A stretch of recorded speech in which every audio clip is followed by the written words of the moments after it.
Les Misérables. Volume 4. Saint-Denis. The Idyll in the Rue Plumet and the Epic in the Rue Saint-Denis. Book 13th. Marius Enters the Shadow. By Victor Hugo. Narrated by Peter Silverleaf. Chapter 1. From the Rue Plumet to the Quartier Saint-Denis. The voice which had summoned Marius through the twilight to the barricade of the Rue de la Chanvrerie had produced on him the effect of the voice of destiny. He wished to die. The opportunity presented itself. He knocked at the door of the tomb. A hand in the darkness offered him the key. These melancholy openings which take place in the gloom before despair are tempting. Marius thrust aside the bar which had so often allowed him to pass, emerged from the garden and said, "I will go."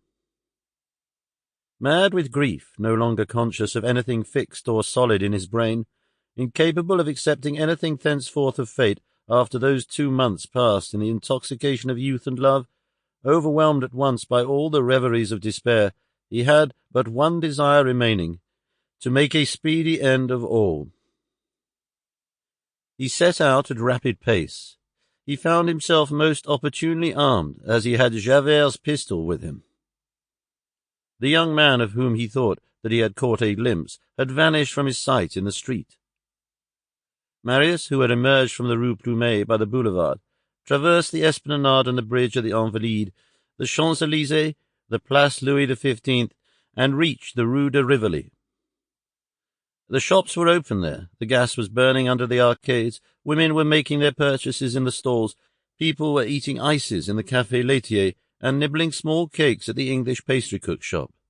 Only a few posting chaises were setting out at a gallop from the Hôtel des Princes and the Hôtel Meurice. Marius entered the Rue Saint-Honore, through the Passage des Laumes. There the shops were closed. The merchants were chatting in front of their half-open doors. People were walking about. The street lanterns were lighted. Beginning with the first floor, all the windows were lighted as usual.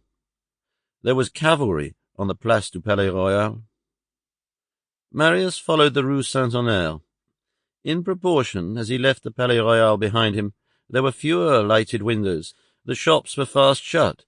No one was chatting on the thresholds. The street grew sombre, and at the same time the crowd increased in density. For the passers-by now amounted to a crowd. No one could be seen to speak in the... Sample complete. Ready to continue?